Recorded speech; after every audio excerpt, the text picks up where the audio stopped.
तो दोस्तों बहुत बहुत स्वागत है आप सभी लोगों का। मैं हूं डॉक्टर ललित और आज की महामैराथन क्लास में मैं आपका करता हूं स्वागत, अभिनंदन।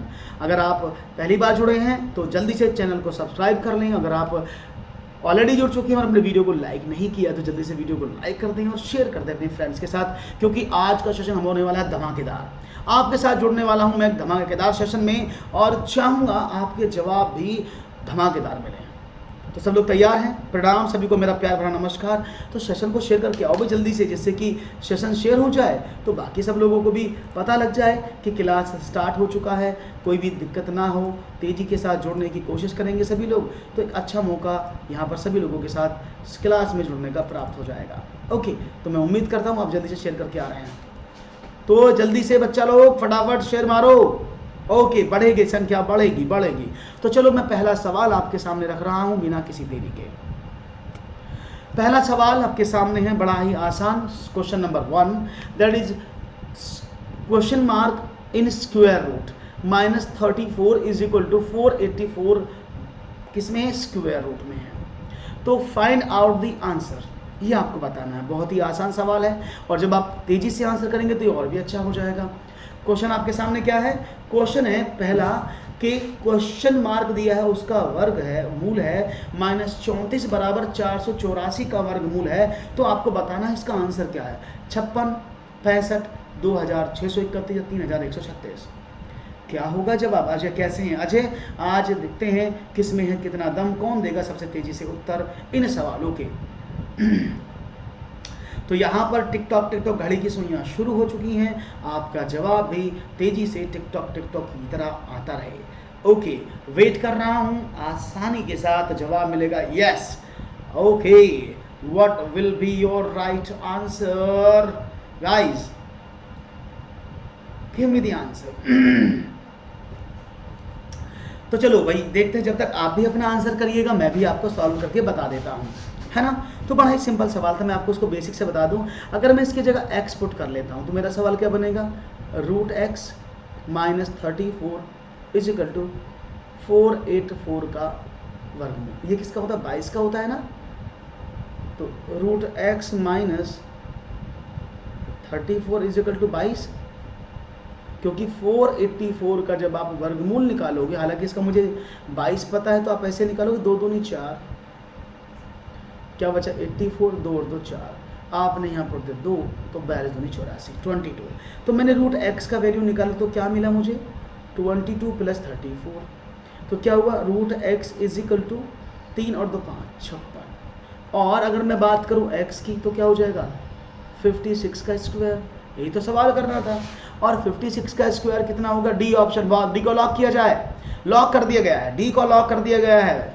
ओके, सभी जनता की आवाज़ को सुना गया और डी को लॉक कर दिया कंप्यूटर महोदय ने। और जवाब एकदम सटीक बैठता है, क्योंकि जब आप 56 का स्क्वायर करेंगे यू विल गेट 3136। इसको आप ऐसे भी कर सकते थे कि भाई मैंने देखा 56 का स्क्वायर कर लेते हैं, तो मैंने आपको तरीका भी बताया ना। 56 को कैसे निकालेंगे? +4, 60 बन जाएगा, उतना ही माइनस कर देते हैं। अब ये बन गया 60, ये हो गया 52। बस सवाल हो गया शुरू।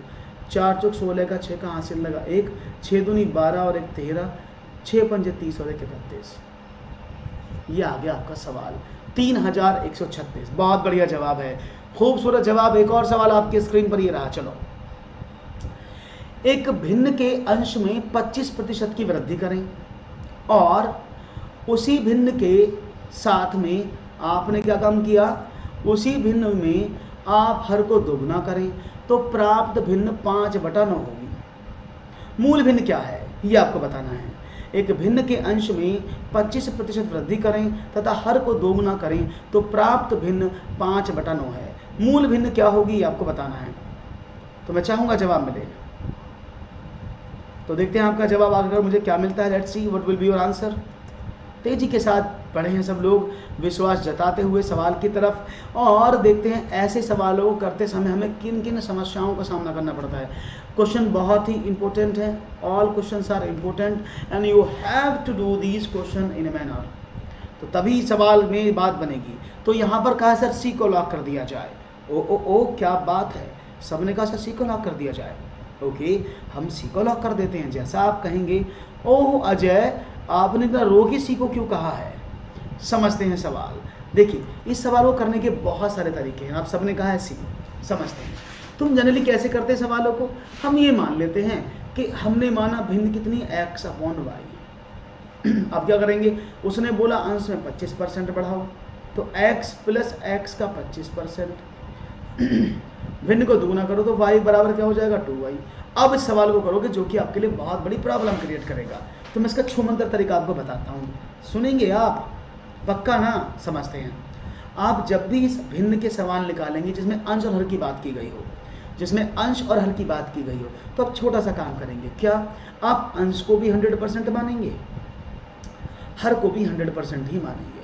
क्योंकि परसेंटेज में बात हो रही है। तो उसने बोला 25% बढ़ा दिया, तो हर क्या बन गया? 25% बढ़ गया। अंश कितना हो गया? 125%। और अंश बढ़ गया 125, हर को दुगुना कर दिया, तो हर कितना हो गया? 100 का दुगुना 200%। बात समझ में आ रही है? मैंने कोई कुछ नहीं किया है। Is it clear? बहुत ही आसान तरीके से बता रहा हूँ। अभी मैंने कुछ भी नहीं किया है, सिंपल मैंने जो लिखा था, जो उसने बोला था, बस वो कर दिया। उसने बोला 25% बढ़ा दो अंश को, तो मैंने 125% कर दिया। उसने बोला कि हर को डबल कर दो, तो मैंने 100 का 200 कर दिया। उसने बोला ये किसके बराबर है? 5/9। बस यहाँ एक बात आपको याद रखनी है, जो भी नई भिन्न प्राप्त होगी वो इसी फॉर्मेट में होगी। यानी 5 जो है वो अंश वाली कैटेगरी को डिनोट करता है। तो हम क्या करेंगे? इसकी गुणा इसमें, इसकी गुणा इसमें। हमने क्या काम कर दिया? 200 मल्टीप्लाई बाई 5, क्योंकि अंश में रहेगा 5 के साथ, और 125 गुणा 9। 25 से काटें तो 25 पंजे 125 और 25 अट्ठे 200, तो 8/9 इज द राइट आंसर। कोई प्रॉब्लम किसी को? हाँ जी, किसी को कोई प्रॉब्लम हो तो मुझे बता दें। कुछ भी नहीं करना था, बहुत इजी सवाल था, आप इसको इजीली मैनेज कर सकते थे अगर आप थोड़ा सा ना ना ना ना धापू गलत कर रही हो। D is not the right answer. Right answer नहीं है, वो गलत आंसर है। सही जवाब है option number C, that is 8/9। Clear धापू? तो डोंट वरी, आपने सही नहीं किया थोड़ा सा, कोई बात नहीं है। Okay, clear? आगे बढ़ें। एक और सवाल आपकी प्रतीक्षा में। तो मनोहर ने सी कहा, ओके वेरी गुड। एक और सवाल आपकी स्क्रीन पर ये रहा, दीजिएगा जवाब तेजी के साथ, गए देर ना हो जाए, कहीं देर ना हो जाए। सवाल का आंसर बताएं। किसी वस्तु के मूल्य में पहले 10% की वृद्धि करें, उसके उपरांत 20% की वृद्धि की गई। यदि अंतिम बड़ा मूल्य 33 हो तो प्रारंभिक मूल्य कितना था, ये आपको बताना है। Question number 3, first increase the price of an item by 10% and then increase by 20%। If the final increase value is 33, then what was the starting price? देखते हैं जवाब क्या मिलता है। बहुत ही सुंदर सवाल है, आसानी से इसको आप कर लेंगे, इतनी मुझे उम्मीद है।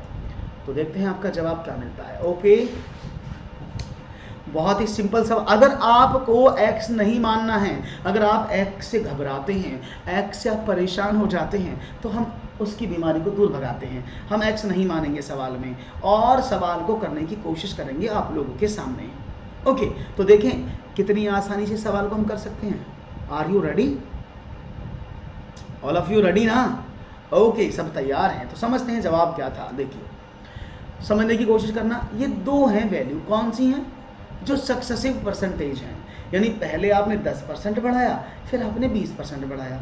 तो आपको तो याद है ना, सक्सेसिव यानी इफेक्टिव परसेंटेज क्या होता है? a plus B plus A B by 100। तो a कितना है? आपने कहा सर a है, इसमें 10% वृद्धि हो रही है ना। b कितना? वो भी वृद्धि 20%। तो 20 गुणा 10/100, यानी 0 से 2, 10, 30, 32। तो टोटल परसेंटेज कितना बढ़ा? 32। Is it clear? Total percentage बढ़ा 32, 32% टोटल वैल्यू बढ़ा। अब यानी उसने कहा अंतिम बड़ा मूल्य 33 था, तो यानी 100% तो वो पहले थी वस्तु। Okay,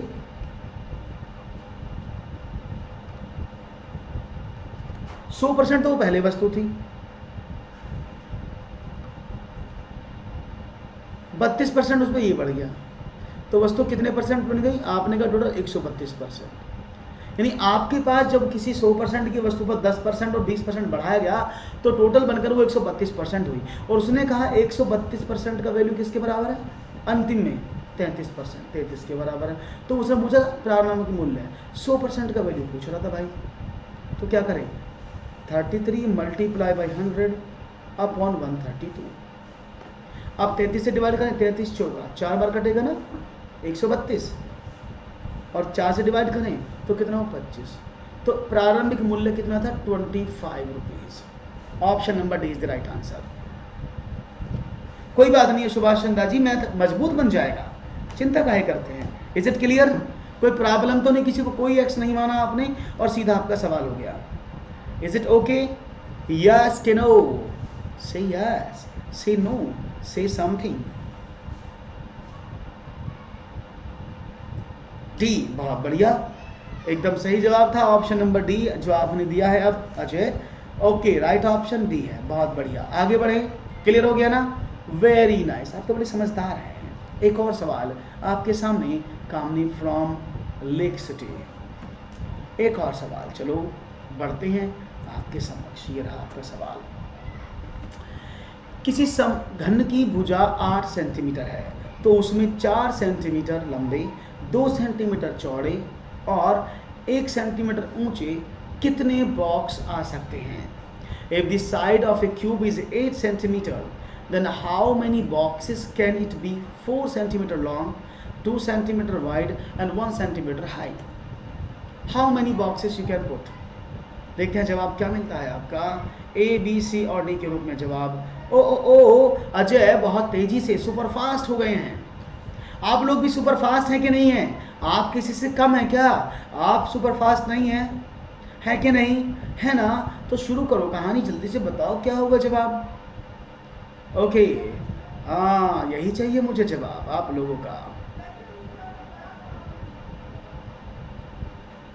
very nice, super excellent तरीका आपका आंसर देने का, बहुत बढ़िया।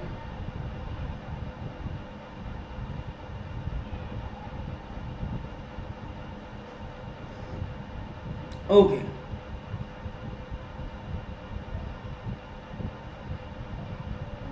जवाब मिलने लगे हैं आप लोगों की डी ऑप्शन की तरफ। तो देखते हैं जवाब कितना आसान था। देखो, सबसे पहले समझो कि किसी घन की भुजा 8 सेंटीमीटर है। ओके, घन का मतलब होता है जिसकी सारी भुजाएं बराबर हों, यानी ये मैंने आपके सामने एक घन बनाया, उसकी सारी भुजाएं बराबर हैं, कोई प्रॉब्लम नहीं, सारी भुजाएं बराबर हैं तो हमें तो क्या प्रॉब्लम होगी। क्यों बन गया हमारे सामने ऐसन ऐसन ऐसन और ऐसन। उसने कहा इसकी प्रत्येक भुजा 8 है, तो कोई प्रॉब्लम।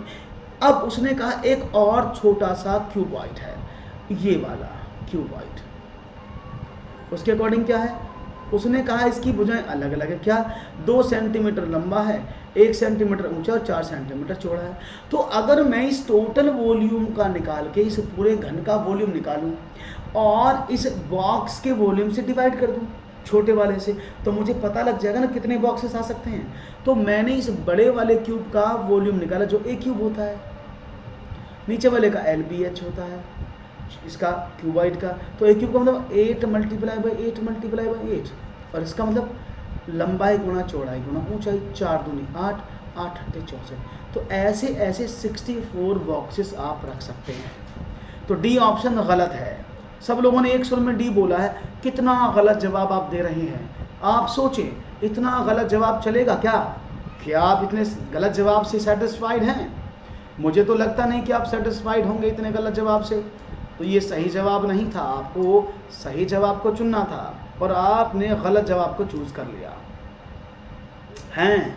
तो ये तो गड़बड़ है, और गड़बड़ नहीं होनी चाहिए भैया।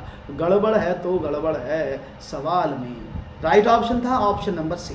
एक और सवाल आपके स्क्रीन पर, चलिए मैं लेता हूं एक और नया सवाल। ये रहा, एक धनराशि, ओहो क्या बात है, एक धनराशि के 10% वार्षिक ब्याज की दर से 2 वर्ष का चक्रवृद्धि ब्याज तथा साधारण ब्याज का अंतर 40 रुपये हो तो धनराशि कितनी है? सवाल बड़ा आसान है। एक धनराशि आपके सामने है, उसको 10% के वार्षिक ब्याज की दर से 2 वर्ष का चक्रवृद्धि ब्याज और साधारण ब्याज दोनों का जो डिफरेंस था वो 40 रुपये था। अब आपको बताना है क्या वो राशि कितनी है। Now the difference between the compound interest and the simple interest of 2 years is 40 from the 10% annual rate of interest of a money. Then how much is this amount? 4,000, 3,600, 4,200 और 3,200? तो जल्दी से जवाब देंगे और लाइक शेयर करते रहेंगे और दोस्तों को बताते रहेंगे। टेलीग्राम का लिंक डिस्क्रिप्शन में दिया गया है, कम्युनिटी टैब में भी उसको चैट में भी जो लाइव चैट है उसमें भी पिन किया हुआ है। आप अभी उस हमारे टेलीग्राम चैनल से ज्वाइन हो सकते हैं जिससे कि आपको लगातार हमारी अपडेट्स मिलते रहें। तो सब लोग सन्नाटे में आ गए हैं, सब लोग शांति में छुप कर बैठ गए हैं। May I use pen and copy? अभी Anand, yes you can use, you are welcome. आप कॉपी और पेन जरूर यूज करें, तभी तो सवाल करेंगे। तो देखते हैं सवाल का जवाब क्या मिलता है। Okay, all of you are ready? मैं बताऊं, मैं शुरू कर दूं? अगर आप कहें तो मैं बता देता हूं, आप भी करो मैं भी करता हूं, जिससे कि आपको आसानी से समझ में आ जाएगा। नहीं तो आप हो सकता है पीआरटी के चक्कर में ही उलझ जाए, है ना। रीड माई करंट, हाँ मे I use pen and copy? आपने कहा है मैं कॉपी और पेन यूज कर सकता हूं, मैंने कहा यस यू कैन। अभी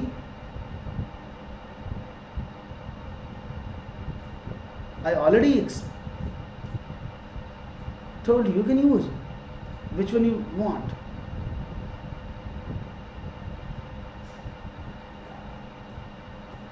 ओके, तो चलो मैं इसको बता देता हूँ, बहुत देर हो गई। सी और डी ऑप्शन मिला, कोई सी बोला कोई डी बोला। ओके, देखते हैं जवाब क्या था, देखो समझना। 10% की वार्षिक दर से जो ब्याज था 2 वर्ष का, वो कितना था पता नहीं, लेकिन उस 10% की ब्याज की दर से 2 वर्ष का जो सिंपल इंटरेस्ट था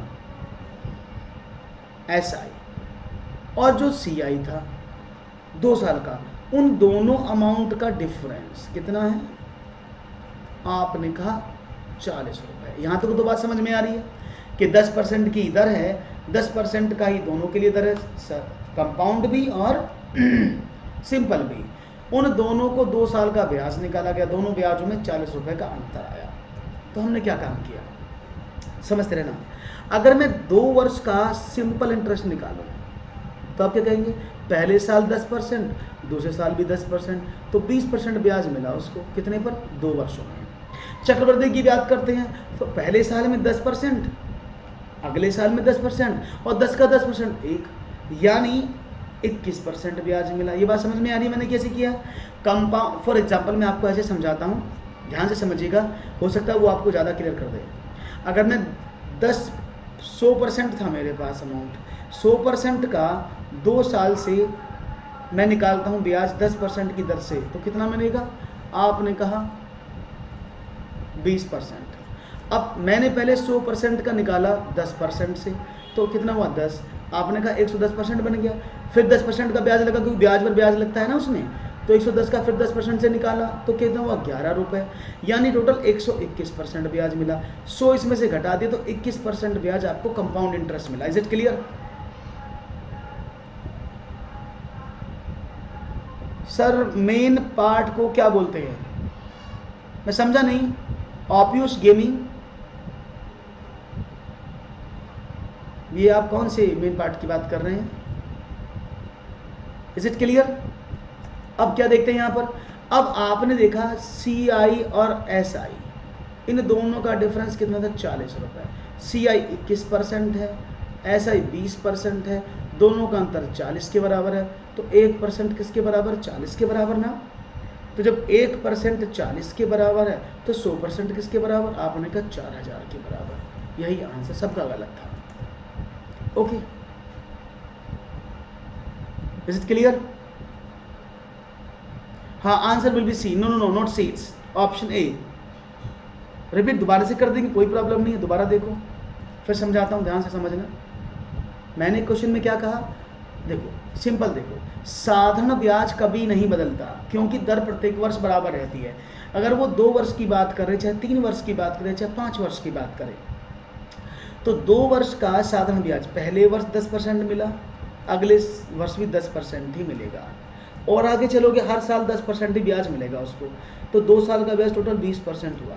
वही कंपाउंड इंटरेस्ट की बात करते हैं। देखो मैं नहीं माना, कंपाउंड इंटरेस्ट 2 साल का है, तो मैंने पहले 1 साल का निकाला 100% पर, मैंने साधारण ब्याज से कर रहा हूँ 100% पर 10% की दर से 1 साल का साधारण ब्याज, आपने कहा 10% हुआ।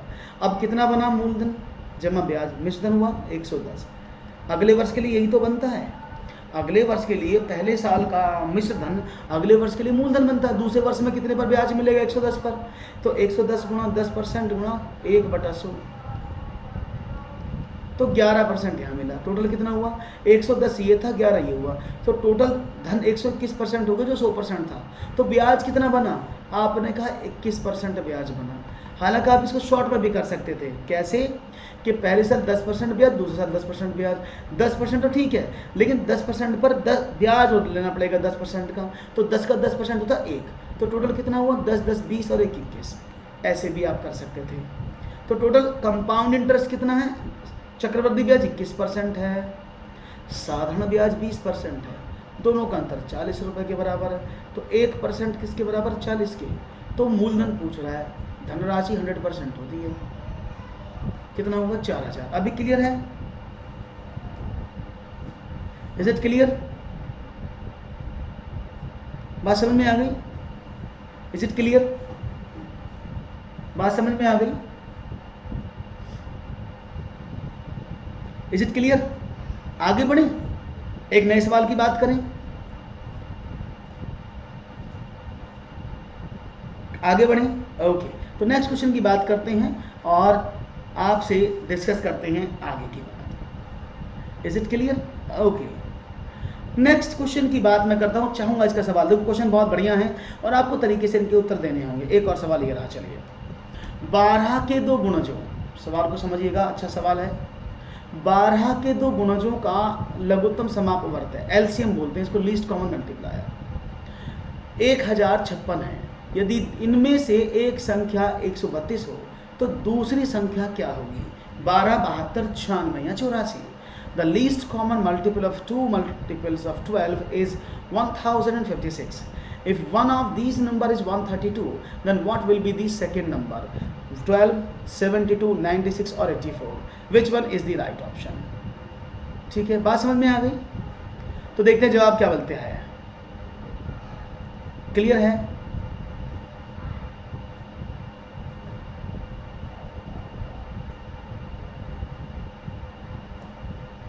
सर बीच वाला क्या होता है भाई, इतनी ज़्यादा जीके गेमिंग, ओ पीयूष, इतनी ज़्यादा गेमिंग और इतने ज़्यादा अंगों के नाम, बीच वाला क्या होता है, मध्यम वर्गीय क्या होता है, नीचे वाला क्या होता है, ये सब आप किस परीक्षित में पूछ रहे हैं, ये आपको ज़्यादा जानकारी होगी, है ना। तो ये जानकारी तो आप किसी बायोलॉजी वाले टीचर से लें या फिर अंग्रेजी वाले टीचर से बात करें। कुछ गणित में पूछना हो तो मुझसे पूछें, क्योंकि मैं गणित का टीचर हूँ आपका, ठीक है ना।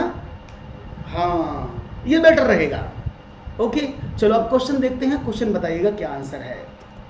ये तो बेटर रहेगा ना जब आप जो रेस्पेक्टिव टीचर से पूछें वो चीज़ें। तो देखते हैं जवाब क्या मिलता है। ऑप्शंस आपके सामने हैं और मैं चाहूंगा जवाब मिले ABCD के रूप में। Let's see what will be your answer. Option आपके सामने है और मैं चाहूंगा जवाब मिले। तो सी ऑप्शन यहां पर सबसे पहले दिया है मुझे, सबसे पहले मुझे आंसर मिला है सी 96। क्या बात है, सभी लोगों ने 96 दिया,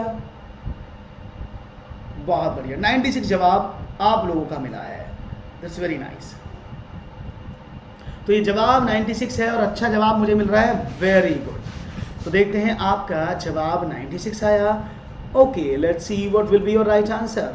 क्यों हुआ, देखो बस थोड़ी सी यहाँ भाषा में प्रॉब्लम थी, अगर आप उस लैंग्वेज को समझ लेंगे you will get the answer. तो 12 के 2 गुणजों का एलसीएम की बात हो रही थी। अगर मैं आपसे बात करूँ 12 के 2 गुणज हैं, अगर मैंने कहा सपोज 24 और 36, ये दोनों 12 के मल्टीपल है ना, यानी 12 का मल्टीपल का मतलब क्या है, 12 से 24 भी डिवाइड होगा, 12 से 36 भी डिवाइड होगा, और वो संख्या जो दोनों संख्याओं को डिवाइड करेगी, अपना टाइम है, नमस्कार, कैसे हैं आप, दो संख्या जो उन दोनों संख्याओं को डिवाइड करेगी, मेरे हिसाब से तो वो HCF होती है। आप जानते हैं ना, अगर एक संख्या दी हुई संख्याओं को, सभी संख्याओं को, दोनों संख्याओं को डिवाइड करती है तो वो क्या कहलाती है? वो HCF कहलाती है ना। तो सवाल का मतलब क्या हुआ, इसमें HCF हुआ 12 जो दिया है। उन्होंने कहा LCM कितना दिया है? LCM दिया है 1056 और एक संख्या कितनी दी है? 132, यानी एक नंबर दिया है कितना? 132। आपको सेकंड नंबर बताना है। तो आप सभी जानते हैं दैट इज व्हाट, क्या होता है वो? आपको शायद पता है ना फॉर्मूला, क्या होता है फॉर्मूला? पहली संख्या गुणा दूसरी संख्या बराबर LCM इंटू HCF। अब A कितना है? नहीं पता, 132। B का नहीं पता, LCM कितना? 1056, HCF कितना है? 12। तो B is equal to what? 1056 multiply by 12 upon 132। Divide करें 11 बार, डिवाइड करें 11 नाम 99, 11 छक्के 66। तो B दूसरी संख्या कितनी हुई? 96। Is it clear? कोई प्रॉब्लम किसी को? हाँ, मैं आपको बताऊंगा, ठीक है ना। आप मुझे मैसेज करना, वहाँ बताएंगे। अभी क्लास में पढ़ लें, जब मैं बायोलॉजी का लेक्चर लूंगा तो मैं आपको सब चीज़ बताऊंगा, ठीक है ना। हाँ, जब आप मैं बायोलॉजी पढ़ाऊंगा तब मैं आपको सब बताऊंगा। वैसे जो बीच वाला है, ऊपर वाला है, माला है, वो सब मैं तो दिमाग से जोड़ता हूँ। तो शायद आपका भी जो माला है ऊपर वाला, पता नहीं खाली है कि भरा है, ये तो आप बताएंगे, ज़्यादा बेटर जानते हैं आप अपने बारे में। ओके, चलो देखते हैं जवाब क्या मिलता है।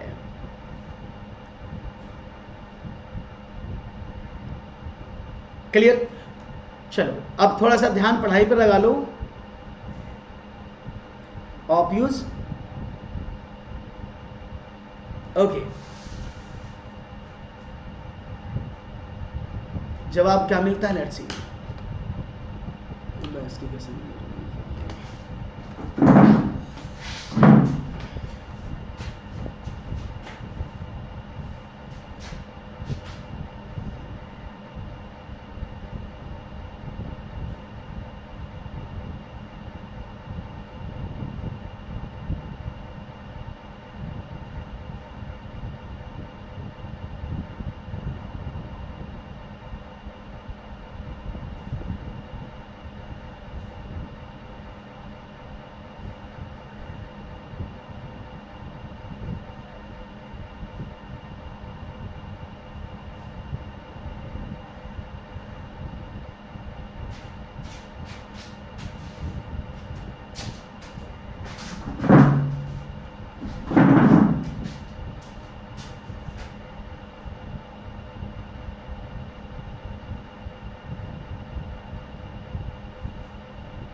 okay. It may be some issue of network. All of you, I'm audible? Okay.